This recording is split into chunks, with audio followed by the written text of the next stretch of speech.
আমি জাস্ট আপনাদেরকে 10টা নসিহা করব, জাস্ট পয়েন্ট বাই পয়েন্ট। আমি ফজরের পরে এটা বসে লিখেছিলাম। আপনারা এই 10টা কাজ কখনো ছাড়বেন না। আমাকে ওয়াদা করেন, এই 10টা কাজ আপনারা বাচ্চাদের ফিউচারের স্বার্থে কখনো ছাড়বেন না ইনশাআল্লাহ। তো আমার 10টা নসিহত হচ্ছে, এক, যে আমাদের বাচ্চাদেরকে ওদের লক্ষ্যটাকে স্থির করাবেন। ওদের জীবনের লক্ষ্যটাকে 1 নাম্বার। ওদের জীবনের লক্ষ্য হবে জান্নাত। এবং আমাদের বরেণ্য যে মানে সিংহ পুরুষরা আছেন উম্মার, ওদেরকে চিনাই দিবেন, ওদের মতো ওদেরকে হতে বলবেন। তোমাকে হামজার মতো হতে হবে, তোমাকে খালিদের মতো হতে হবে, তোমাকে ওমর ইবনে খাত্তাবের মতো হতে হবে, তোমাকে আলী ইবনে আবি তালেবের মতো হতে হবে, তোমাকে মারিয়াম আলাইহিস সালামের মতো হতে হবে, তোমাকে আয়েশার মতো হতে হবে। এই চেতনাগুলো ছোটবেলা থেকে ওর মধ্যে ইনস্টল করে। ও সামনে একটা রোল মডেল দেখবে যে আমাকে এরকম হতে হবে। এইসব ক্যাটরিনা ম্যাটরিনা সব ফেলান, এগুলা পরিমণি টরিমণি সব ফেলান, এগুলা বাদ দেন। যা চলতেছে যে সাকিব টাকিব সব বন্ধ করেন। এসবের কোনো ফিউচার নাই। এসব ফিউচার হয়তো দুনিয়াতে কিছু দিতে পারে, কিন্তু পরকালে আল্লাহ পাকের আযাব গজব থেকে বাঁচার কোনো অপশন নাই। 2 নাম্বার, সন্তানকে 2 নাম্বার, সন্তানকে নিজের মনে করবেন না। সন্তানকে মনে করবেন এটা আল্লাহর আমানত আপনার কাছে। এই আমার ছেলে, এটা আমার ছেলে না। এই ছেলেটা আল্লাহ পাক আমাকে দিয়েছেন। বিশ্বাস করেন আমরা তো ওকে নেওয়ার জন্য চেষ্টাও করি নাই। এমন হয়নি আপনাদের সময়? সন্তান না চেষ্টা করতে সন্তান আসে নাই? কোন ক্ষেত্রে এমন হয়েছে সন্তান নষ্ট করার মানুষ চেষ্টা করছে, তাও সন্তান আল্লাহ দিয়েছেন। সন্তান আমার না, সন্তান আল্লাহর দেওয়া, আমার কাছে আমানত। একে যদি আমি সুসন্তান রূপে মানুষ না করি, আগামী দিনে ওমর না বানাই, তাহলে আল্লাহ আমাকে ধরবে। That's all. 1 নাম্বার, সন্তানকে ওর গন্তব্য চেনাবেন, ওকে আমাদের সিংহ পুরুষদেরকে পরিচয় করায় দিবেন, ওর মতো তাদের মতো হতে বলবেন। এবং সন্তানকে আপনার নিজের মনে করবেন না, সন্তানকে মনে করবেন আল্লাহর দেওয়া জাস্ট একটা আমানত। 3 নাম্বার, সর্বোচ্চ সেরা কারিকুলাম যারা দিচ্ছে ওই রকম প্রতিষ্ঠানে আপনি ওকে পড়াবেন। এরকম প্রতিষ্ঠান যদি সরকার দেয় তাহলে সরকারি প্রতিষ্ঠানে পড়াবেন, আমার কোনো সমস্যা নাই। যদি না দেয় তাহলে বেসরকারি, আর যদি বেসরকারিও না থাকে তাহলে আমরা গড়ে তুলবো ইনশাআল্লাহ তাআলা। 3 নাম্বার হচ্ছে, এটা 3 নাম্বার। 4 নাম্বার, আল্লাহর ওয়াস্তে, এটা আমি প্রথমে বলতে চাইছিলাম, আল্লাহর ওয়াস্তে ডিভাইসের এডিকশন থেকে বাচ্চাদেরকে বাঁচান।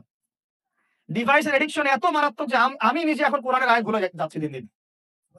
এই ডিভাইস আমার হাতে যেটা আছে, এটা একটা পয়জন, এটা একটা হিপনোটাইজ করার যন্ত্র মানুষকে। এই মোবাইলের এডিকশন থেকে বাচ্চাদেরকে বাঁচাবেন আল্লাহর ওয়াস্তে। যদি আপনি বাচ্চাকে হাফেজ বানাতে চান, আলেম বানাতে চান, কারি বানাতে চান, মুহাদ্দিসা বানাতে চান, এটা হাতে থাকলে আপনি পারবেন না।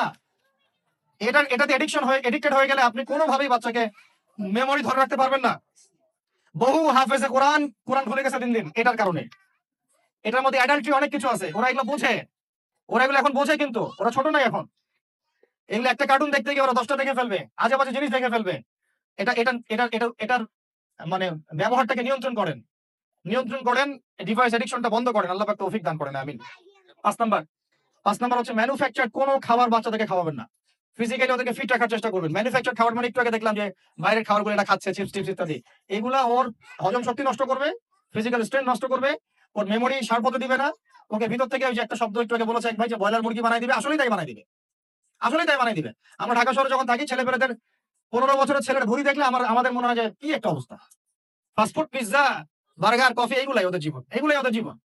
এইরকম হইলে এই ছেলেপেলেগুলো না ফিজিক্যালি স্ট্রং থাকতে পারবে না মেন্টালি। আর মনে রাখবেন, কোরআনে আল্লাহর কিতাবের মধ্যে আল্লাহ পাক নেতৃত্ব দেওয়ার 2টা গুণাবলী বলেছেন। কয়টা বলেন? মাত্র 2টা। নেতৃত্ব দেওয়ার জন্য ওইরকম জায়গায় যেতে হলে 2টা গুণাবলী এনশিওর করতে হয়। একটা হচ্ছে ফিজিক্যাল স্ট্রেংথ, একটা হচ্ছে ইলমের স্ট্রেংথ। বাসতাতাম ফিল জিসমি ওয়াল ইলম আও বাসতাতাম ফিল ইলমি ওয়াল জিসম। মানে জ্ঞানে এবং দৈহিক শক্তিতে বলীয়ান হওয়া। ছোটবেলা থেকে খাবারে যদি আপনারা সচেতন না হন, এই বাচ্চারা বড় হয়ে দেখবে যে 15, 20, 30 বছরেই ভেঙে পড়ে গেছে। আমরা এটা চাই না। বিশুদ্ধ খাবার এবং ম্যানুফ্যাকচার্ড খাবার ত্যাগ করা, বাইরের খাবার বন্ধ, এবং যে রুট লেভেল থেকে ভালো খাবার এনে ওদেরকে খাওয়াবেন। পরিষ্কার পরিচ্ছন্নতাকে সর্বোচ্চ গুরুত্ব দিবেন। 6 নাম্বার হচ্ছে নিয়মিত ওদেরকে খেলতে দিবেন। এটা আমি নিজে লিখেছি, কারণ ছোটবেলায় আমরা অনেক খেলাধুলা করেছি। আমি একটু বুঝাই জাস্ট 1 মিনিটে। যত বেশি খেলবে তত সোয়েট হবে, মানে ঘামবে। যত ঘামবে তত ক্লান্ত হবে। যত ক্লান্ত হবে, ঘামবে, তত কোলেস্টেরল কমে যাবে। ব্লাড সার্কুলেশনটা খুব ভালো হবে। তারপরে যত খেলবে ও টায়ার্ড হবে, তখন ও খাবে বেশি, মানে ভালো জিনিস খাবে বেশি, রুচি বাড়বে। যত ভালো খাবে, ঘুম তত ক্লিয়ার হবে। ঘুম যত ক্লিয়ার হবে, ও ব্রেন তত শার্প হবে। ব্রেন যত শার্প হবে, ও অল্প সময়ে যা পড়তে পারবে, যা মুখস্থ করতে পারবে, এটা 10 ঘন্টায় আপনি পারবেন। বিশ্বাস করেন, আমি আমার স্টুডেন্ট লাইফে কোনোদিনও মনে হয় 2 থেকে 3 ঘন্টার বেশি পড়ি নাই। কোনোদিনও না, কোনো পরীক্ষার আগেও না। এসএসসি, এইচএসসি, ইন্টার, মাস্টার্স কোনো পরীক্ষার আগেও না। আমার তো মনে আছে যে আমি ওই ইন্টারমিডিয়েট পরীক্ষার আগে আমরা ভিডিও গেম খেলতে গেছিলাম মোস্তফা, মনে আছে আপনাদের? মনে নেই? ওই যে কাচারি বাজারে, এই যে কাচারি বাজারে, কাচারি বাজারে আগে এখন একটা গেমিং জোন ছিল, আপনাদের অনেকে মনে আছে যারা আমার এজের আছেন, মনে নেই আপনাদের? হ্যাঁ ভাই, জানেন তো? বাক্সের মধ্যে থাকতো, হ্যান্ডেল থাকতো। কালকে পরীক্ষা বলছে, পরীক্ষা দূর, কিসের পরীক্ষা? আমার ইংরেজি আগে পড়া আছে, আবার পড়া লাগবে না। এত কনফিডেন্স, বিকজ 1 ঘন্টা পড়ছি, আমার হয়ে গেছে। এই হলো অবস্থা। মানে বাচ্চাকে খেলতে দিতে হবে। খেলতে দিলে ওর ব্রেন ডেভেলপমেন্টে অনেক কাজে দিবে। ক্ষুধা বাড়বে, ঘুম ভালো হবে, ইনশাআল্লাহ তাআলা ওরা ওরা দ্রুত মনে রাখতে পারবে ইনশাআল্লাহ তাআলা। 7 নাম্বার হচ্ছে ভাই, এটা আমাদের ভাই বোনদের জন্য, যে পারিবারিক বন্ধনটা ভালো রাখেন। যে পরিবারে হাজবেন্ড ওয়াইফের বন্ধন ভালো না, ওই পরিবারে ভালো সন্তান গড়ে উঠবে না। ওরা অনেক কিন্তু দেখবেন যে মানে মেন্টালি অনেক ডিপ্রেসড হয়ে যাবে। পারিবারিক বন্ডিংটা খুব ইম্পর্টেন্ট। এইজন্য আমরা দোয়া করি আল্লাহ পাক যেন সবার মধ্যে পারিবারিক বন্ডিংটা ভালো রাখেন এবং পারিবারিক কলহ থেকে আল্লাহ পাক আপনাদেরকে হেফাজত করেন, আমিন।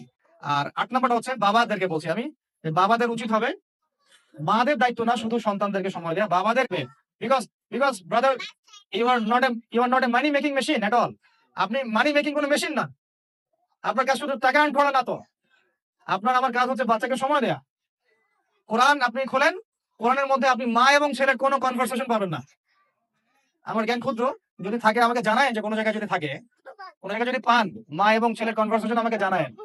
আমি কোথাও কোরআনে মা এবং ছেলের কোনো কনভারসেশন পাই নাই, মা এবং সন্তানের কোনো কনভারসেশন পাই নাই। আমি যদি ভুল হই বা আমার যদি জানা না থাকে আপনি আমাকে জানাই দিন। আমি সব জায়গায় পাইছি বাবা ছেলে, বাবা ছেলে, বাবা ছেলে, বাবা এবং ছেলের কনভারসেশন। তার মানে কোরআন আমাদেরকে হেদায়েত দিচ্ছে যে বাবাদেরকে সময় দিতে হবে ছেলেদেরকে।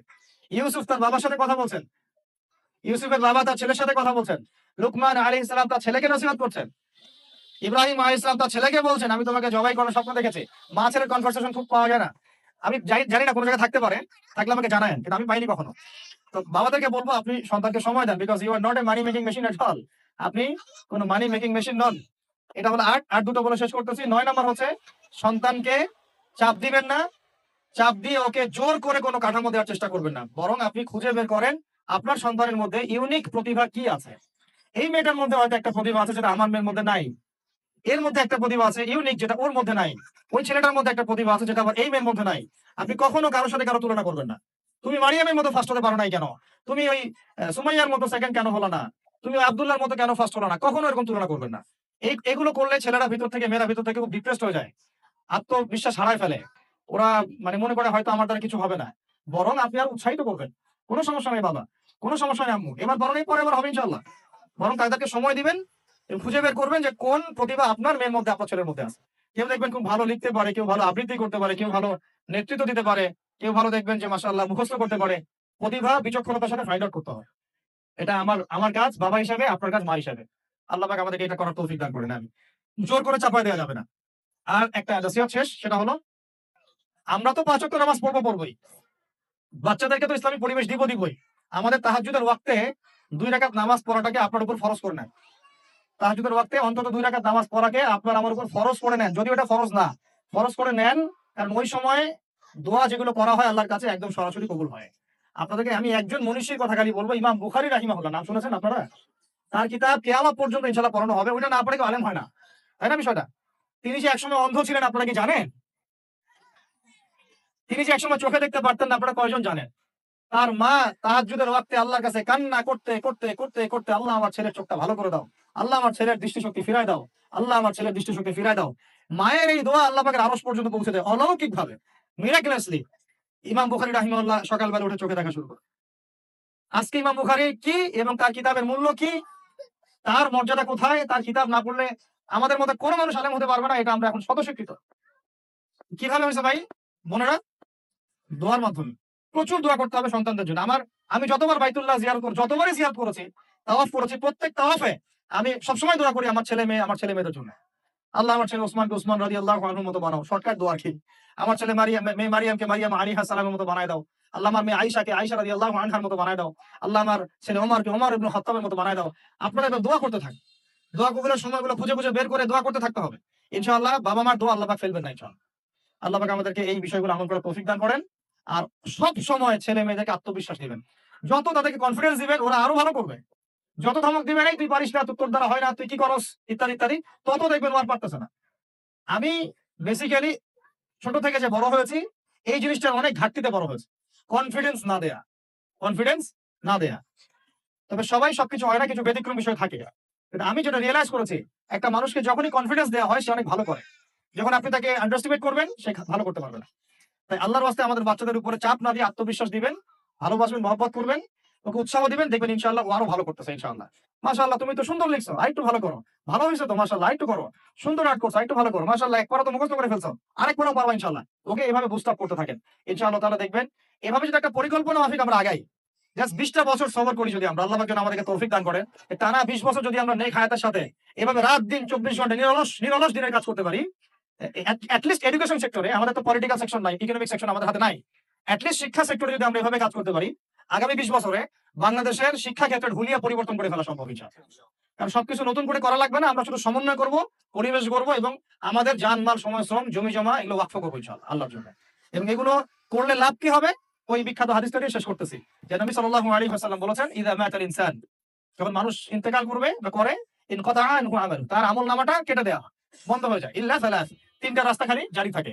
এক নম্বরই হচ্ছে সাদাকায়ে জারিয়া, মানে এমন সাদাকা, এমন কন্ট্রিবিউশন যেটা আমার ইন্তেকাল, আপনার ইন্তেকালের পরেও একেবারে চলতে থাকবে, লং টাইম সাস্টেইন করতে থাকবে, এটা একটা। দুই নম্বর ওয়ালাদুন সালেহ, আমার নেককার সন্তান বা আপনার নেককার সন্তান, যে আপনার আমার জন্য কালকে আমাদের মানে পরকালে বারজাখের জীবনে আমরা যখন থাকবো তখন তারা দোয়া করতে থাকবে। আর আমি বলছি, আমার ওমরই শুধু আমার ছেলে না, আপনাদের সবার সন্তান আমার সন্তান, আপনাদের সবার মেয়ে আমার মেয়ে। আমি এভাবে কখনো চিন্তা করি না যে এই যে প্রতিষ্ঠানগুলো আমরা করতেছি বা যে প্রজেক্টগুলো আমরা নিচ্ছি হাতে, এগুলো শুধু আমার ছেলের জন্য, আমার মেয়ের জন্য। কোশ্চিন কালেও এদেশের প্রত্যেকটা শিশু, আমার ছেলে আমার মেয়ে। এদেশের প্রত্যেকটা বোন আমার বোন, এদেশের প্রত্যেক ভাই আমার ভাই। ওইভাবে চিন্তা করে আমাদেরকে না না গেলে আমরা জাতিগত পরিবর্তন আনতে পারবো না। তখন আমরা স্বার্থপর হয়ে যাবো, আমার ছেলে বাঁচতেই হইলো, আমার মেয়ে বাঁচতেই হলো। তখন হবে কি, আমার ছেলে আদতে বাঁচতে পারবে না, আমার মেয়েও বাঁচতে পারবে না, কারণ ফেতনা যখন সব জায়গায় ছড়ায় পড়বে, আমার ঘরে তো ঢুকবেই, স্বাভাবিক। আর শেষ নাম্বারটা হচ্ছে আল ইলম, এমন জ্ঞান ইউনতাফাউ বিহিন নাস, যে জ্ঞান দিয়ে মানুষ উপকৃত হয়, এই হলো শিক্ষা প্রজেক্ট গুলো। আল্লাহ পাক এই হাদিসটার উপর আমাদের সবাইকে আমল করার তৌফিক দান করেন, আমিন। আর আমি লম্বা করছি না, আপনাদের অনেকেই ক্ষুধার্ত, আমাদের বাচ্চারা ক্ষুধার্ত।